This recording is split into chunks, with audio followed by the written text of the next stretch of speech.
So that's a really important character in your life, in your professional career. Who's that character? It's the person you report into. I have a strong suspicion we are asking an awful lot of this person, and we're often not aligned. And so this week, we're going to talk about how to get into alignment and actually who is your future boss and questions around, is your boss a patron, a coach, or a scout?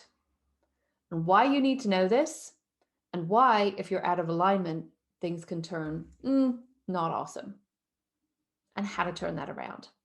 So tune in, learn more about the show, and figure out whether you want a patron, a scout, or a coach as the future boss.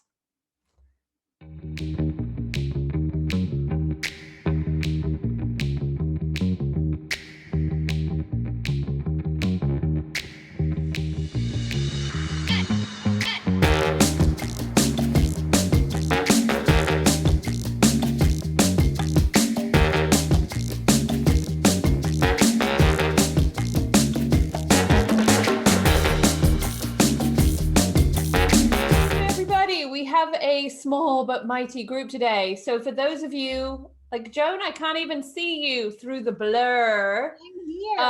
For those of you that are new, we love to see each other on camera because we are going to chat and all of those sorts of things. There you are.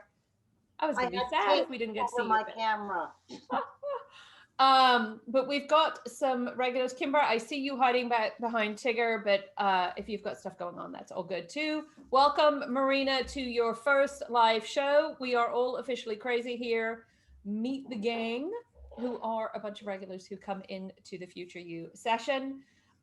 Today, we are talking about bosses. And I know we didn't put a ton of information out there. So before I launch into what is the opening section of my aha moment and education for today, I am curious to why you were curious to come to this show today. So anybody feel like throwing out why they were like, this would be interesting? I mean, other than I say crazy stuff and weird things happen on the show? I was curious about the categorizations that you had put people in. Awesome. Anybody else? Well, so just out of curiosity, like what was it that piqued your interest there?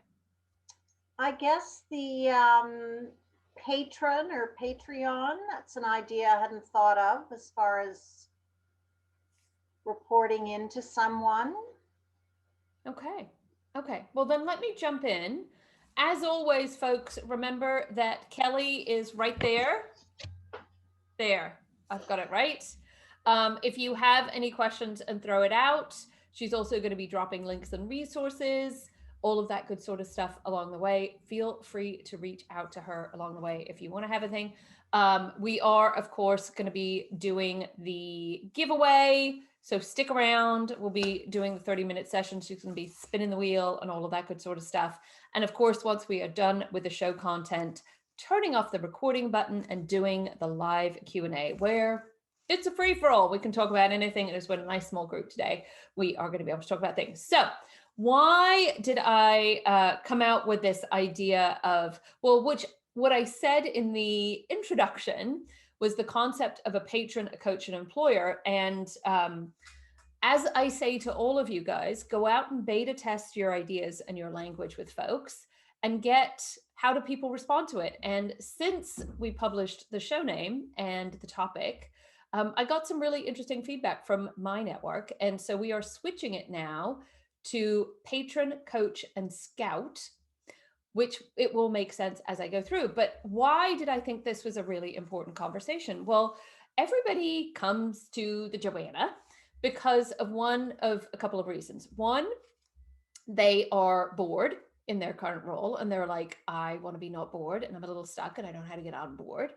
Or two, they're not entirely sure how they're valued in the organization and they're not confident about how to navigate through, and they are ambitious for something, a promotion, a new opportunity for people to see their work, all of those sorts of things. Or number three, they don't have a job and they realize that, the resume, which is a tool, is not going to get them there. And how do they ultimately teach people why they are uniquely awesome, and how in essence do they put a go-to-market plan together? And so lots of different reasons why people come to me, to help them navigate their career and how to really start thinking about the future you. And I was talking to one of the folks that I was doing some one-on-one coaching with the other day, and he works for a really, really big, very political company with lots of layers and people and all of the things and all this sort of stuff. And he came to me because he's super ambitious and is looking for a promotion, and realized that the promotion wasn't happening at the speed, and he didn't understand the conversation of how the promotion was happening. And so as we talked about this idea of how does he get promoted, I said to him, I said, look, you are trying to sell a product of you to your bosses, because ultimately they need to decide. I said, like, what have you been sharing with them? And how is your boss making decisions? And he looked at me and he's like, what do you mean? Isn't my boss the decision maker? And I said, oh, no, not at all.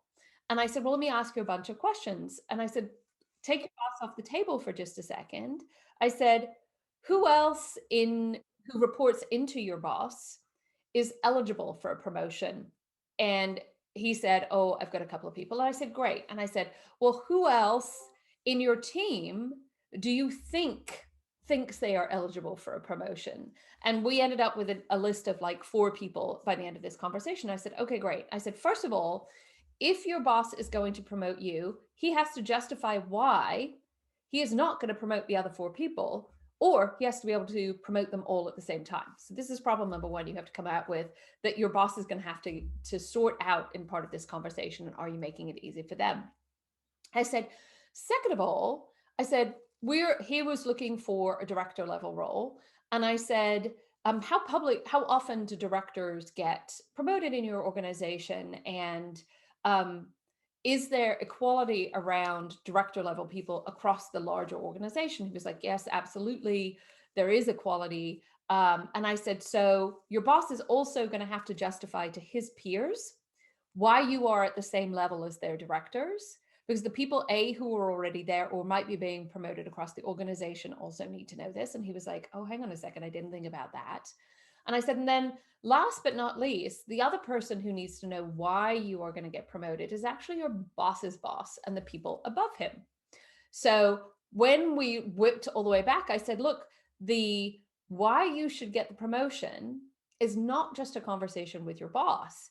It's actually a conversation with all of the people around the boss. And are you making it easy for them as much as you're making the justification? So this whole look at what have I've accomplished? Have I ticked all the boxes? Have I been in the role long enough? All of these very mechanistic binary, like, have I ticked all the boxes, don't actually matter, because all of those conversations are around, do these people believe that you are the right person to be in that role in the future? Which, as many of you who have been to my show before know, that this is something I'm tiny bit obsessed with.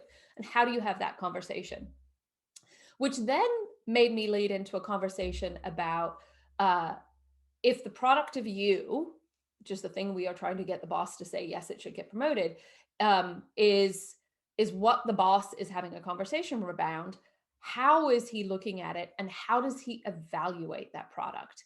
And so often who do you think you are, and why do you think you are valuable, and who do you think your decision makers think you are, and why did they think you're valuable, are not always the same thing. There's certainly, like, I come back to my Venn diagrams, which you guys all know I know. There's certainly some overlap, but there's some really big differences. And I know some of you have gone through this, but one of the things that I continually is surprised about is when somebody goes through that, what am I known for versus what do everybody else say I'm known for? It's amazing the insights that we find out about what you believe and what other people believe. I have at least 3 or 4 of these conversations every day, because it's rare that it's the same thing. I then started to unpack, because as we were talking about this promotion, what this guy's expectations of his boss were. And he had been fairly tunnel vision on his boss was supposed to be his champion. His boss was supposed to go to bat for him at all times, and his boss was supposed to prioritize him over everybody else. Which, if you're coming to hang out with me, totally fine. I want you to be selfish. I want you to think that way. If you are going through the experience of figuring out how to talk about the future you, yes, you should be selfish, but you should also hold generosity in the same hand. Like, I believe that to maximize your career for you and for everybody else, you should actually hold both generosity and ambition in the same hand unapologetically.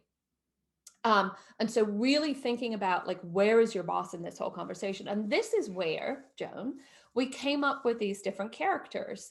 And let me share with you who I think they are. So I want to talk about what I think of the three characters we have when we have bosses around who they need to be for you, as opposed to a manager, leader, what have you. And let me unpack them for a second. So the first one is a patron. And a patron boss is somebody who is ambitious for you, somebody who sees your potential and thinks you can be more and bigger. Often a patron type boss will push you outside of your comfort zone, will put you on projects that you didn't think you could do, will create opportunities for you that scare the bejesus out of you. The pros of a patron boss is they will expose you to things that you've never seen before. The cons of a patron boss is that if you are not confident and clear about your value and your contribution, they're pushing you outside of your comfort zone can often be quite terrifying and can mean that you will actually hold back and be slightly more risk averse, and then not deliver on what is their perceived promise. And so you can actually break that relationship apart. They'll then say, oh, well, I tried to invest in Kelly or Joanna or what have you, and they were not able to rise to the occasion, and therefore I'm not going to do it again.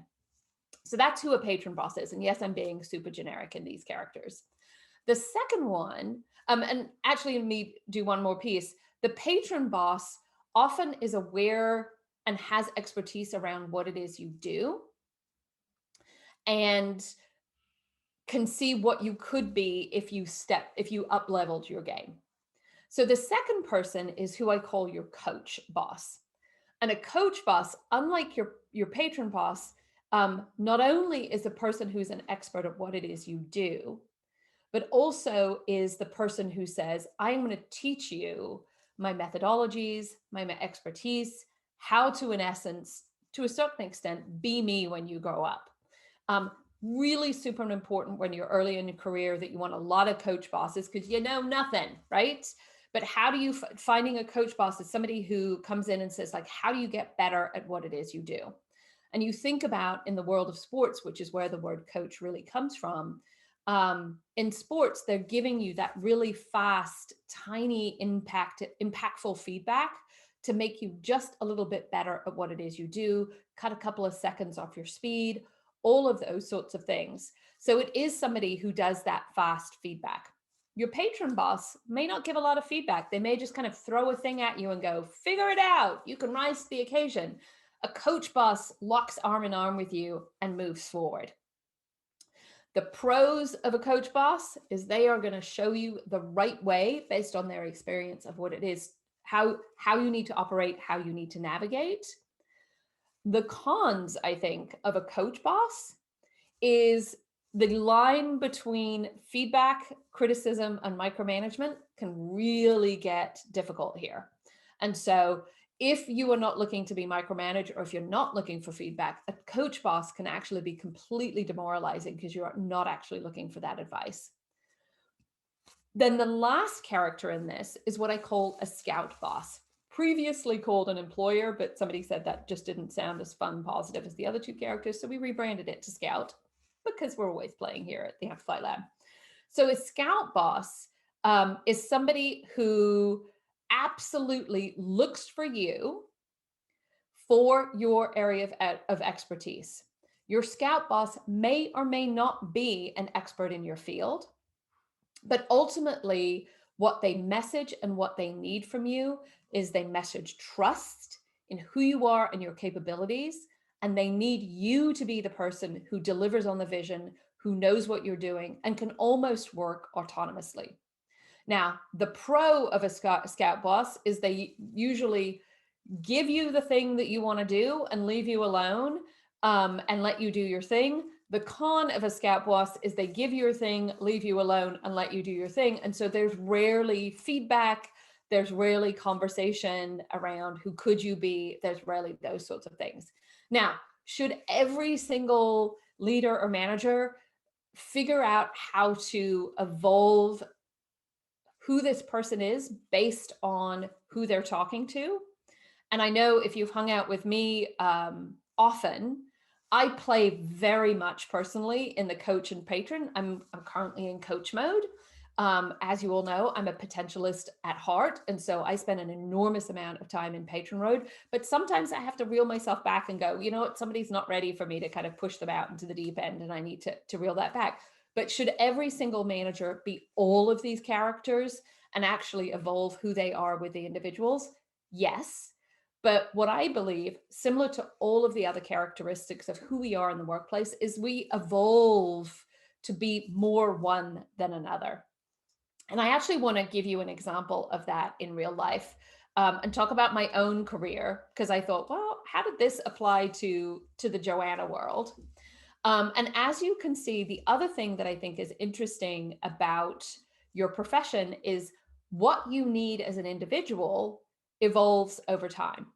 Now, I am going to zip through my early 20s and not talk about that period of time. I'm actually going to talk about the beginning of my story starts around when I was about 25. And I was given an opportunity to be at a very early stage startup as part of their sales organization. And while I had had experience in the past, I was not an expert by any stretch of the imagination. And I really had no idea how to work in a startup. I kind of knew nothing. And I was very lucky to have a head of sales who is absolutely a student of the sales process. And part of his way to manage the sales organization was to coach us within an inch of our lives. He still, interestingly enough, does that today. He is absolutely a coach persona, and he's absolutely who I needed. Here's the interesting thing is as I got better as a salesperson, I got bored. And because I was bored, I wasn't really interested in listening to my coach boss anymore.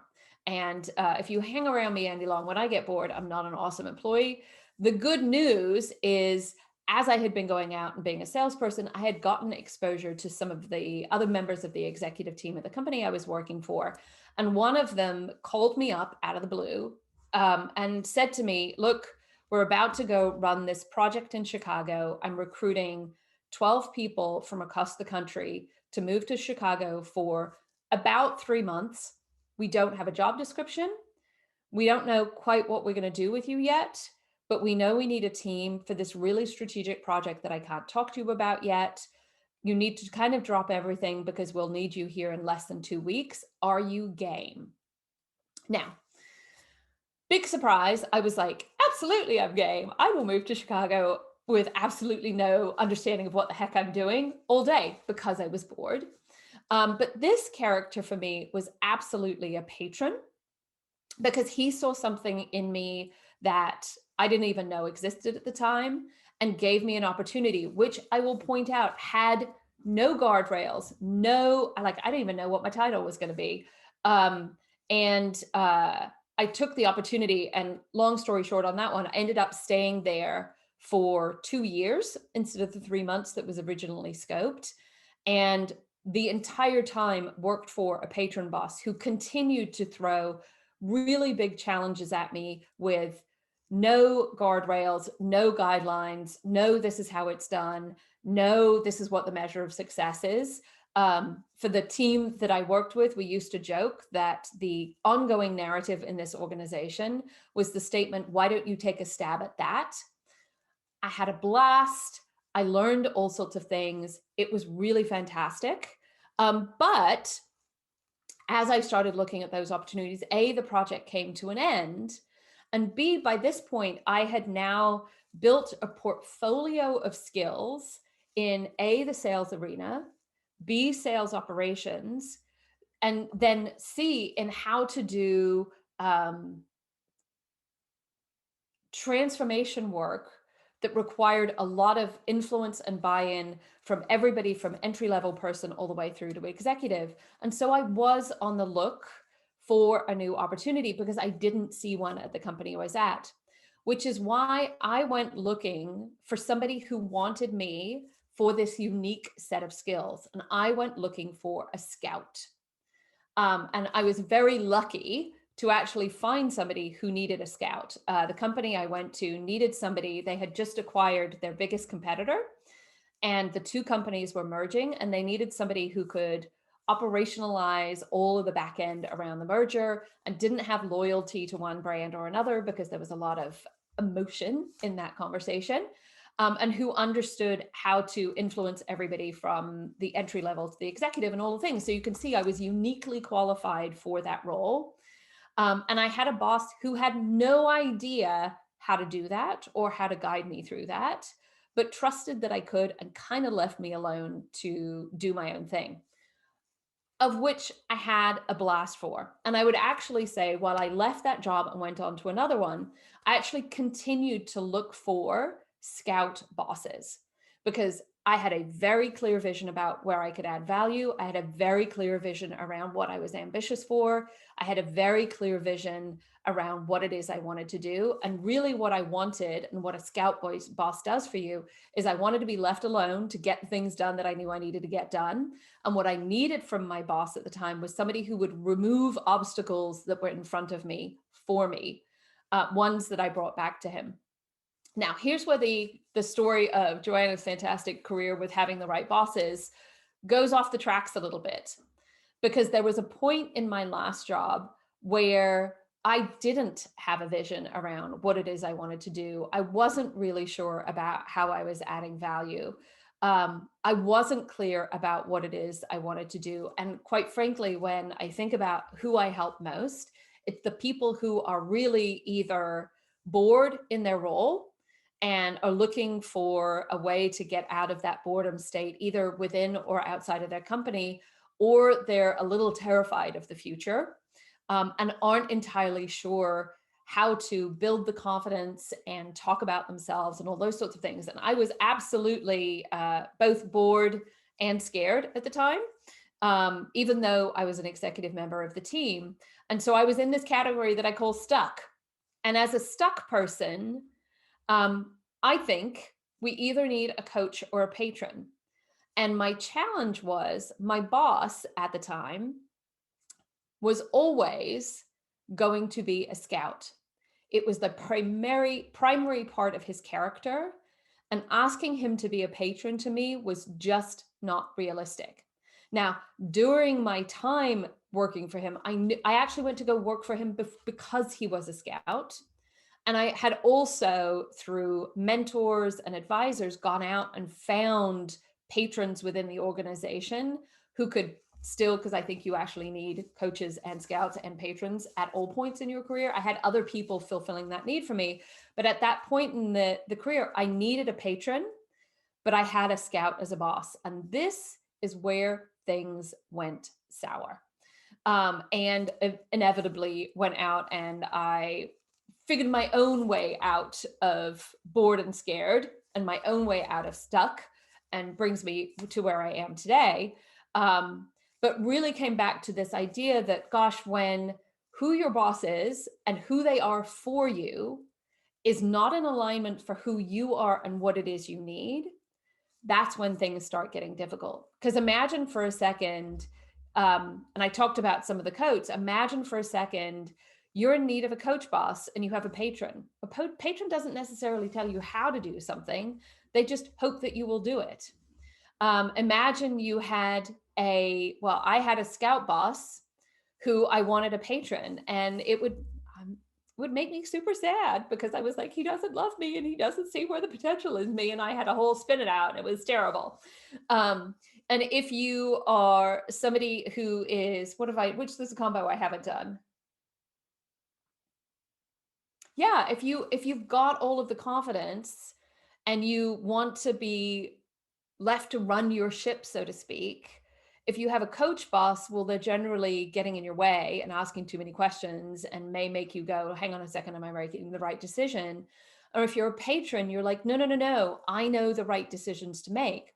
And so this is why I come back and sit here and say, like, as you are thinking about the future, whether you have a job today or you don't, really starting to get clear around, do you want in your boss a patron, a scout, or a coach, is a really helpful construct to help you think about how you want to fit into a team. This is also, and I just throw this out to you guys as a challenge. For those of you, I know, Tirtha, you just got promoted. Congratulations. Many of you are out working with people today and or are coaching people yourself, and having this conversation around what do you need and who am I, and actually starting to have a conversation around the construct of patron, coach, and scout, and opening up that conversation with your boss and saying, hey, I went to this really crazy show that I go to on Friday where we had this whole conversation. I want to share it with you and say, who do you think you are within the construct of work? And then which one of these do you think I need, is probably one of the most powerful and aligning conversations you can have with your manager. It is also one of the most powerful and aligning conversations you can have with your mentors, with your sponsors, with your selfish squad, the people who are in your corner, with anybody who is trying to give you advice. And if somebody ever gives you coaching advice that makes you go, I always say, you can absolutely use the language and say, instead of saying patron, coach, and scout, you could absolutely say something to the effect of, as you're giving me this feedback, is it coming from a coaching mindset where you're trying to teach me your expertise? Is it coming from a scout mindset where you see that I know what I'm doing and you're just pointing that out so I understand that I can keep heading in that direction? Or are you coming from more of a patron mindset because you can see that I can be bigger and play a bigger game in this scenario? I wish I had asked those questions of my managers and people that they had given me challenges to, because then I would have understood their intent and their idea around who the future me could be in any of those scenarios. And I can see you all nodding. Like, I'm sure if you're all going back in your head, you're like, oh my God, this could have solved an enormous amount of heartbreak and confusion and misalignment as you go through. It's also, as you are a leader in your organizations, whether the people report into you or not, a really helpful tool when you are leading people. Again, direct reports are not, leading people through change, through things like this post-pandemic world where basically we are making up new rules every single day of the week, and actually saying, look, as I share this feedback or as I am sharing this information, I want you to know that I am either coming from a scout, a coach, or a patron mindset. And it shifts the conversation to intent and possibility, as opposed to, well, this is what we need to do and how do you need to move along? So what else do I want to, what I want to talk about and all of those. So that's what I want to say, which then brought me back to the last thing I want to share with you in today's show that I talked about earlier, which was my client who was looking for a promotion and ambitions. And I am delighted that I get to talk to people about their ambitions all day, every day. It's super fun. And lots of them get to manifest. I know we've had some in this room as well. But I also want to throw out there that, yes, you should absolutely be selfish. And yes, you should absolutely have clarity around your ambition. But ambition powered by generosity is, I believe, one of the most powerful tools that you can use in this modern working world. And the last question that I had a conversation with my client about was generosity. And I asked him in this promotion conversation whether he had had a conversation with his boss about how his boss was ambitious and what his boss was ambitious for. Because what we forget in that entire organizational stack is your boss wants stuff too. And when you get clear around not only your ambitions, but other people's ambitions and help them manifest, all boats rise, including yours. And so as you go out and have conversations around patrons, coaches, and scouts, I also want to challenge all of you to be generous and ask the question of what is your ambition to other people, especially those who have power to make decisions in rooms that you are not in, because that conversation can open up all sorts of crazy opportunities that you have no idea that could come up. So that is the idea for today's show today. I hope you found it all super helpful. Before we get into the who's going to win a one-on-one session with Joanna session, just a reminder, we are off next week. I'm going to be speaking at the TWIGO and Texas Teachers Retirement Conference next Friday. And so they have snagged my time. I'm super excited about that. I'm going to be talking to, let me just brag about the ladies I'm going to get to interview. There's 4 of them, and between all of them, they run about $90 billion worth of retirement portfolios. They are all fantastic and awesome. Hopefully the TWIGO folks are going to record it, and I will be talking about the future you. We're going to be coming back on April. Kelly, help me with the date because I can't remember. But we're going to be coming back in April with one of my favorite shows. If you have not been to it yet, I know Dawn talks about this all the time. The How to Explain Your Brilliant Brain with a Graphic show. That's actually May 7th. Is it May 7th? May 7th, yeah. Yeah, okay. Thank you. You're welcome. So we are going to be creating graphics. We are going to be having engagements at that show where you can actually go through a whole experience and get us to create the graphics for you. We've got all sorts of goodies coming up with the graphic show because you are far more interesting than your resume, and a picture tells 1,000 words. So we're going to be talking about that and using visuals to help teach people about the future you. So do tune in and come back. For those of you that are watching on YouTube, I hope you found this interesting. I'd love to hear your questions and comments below.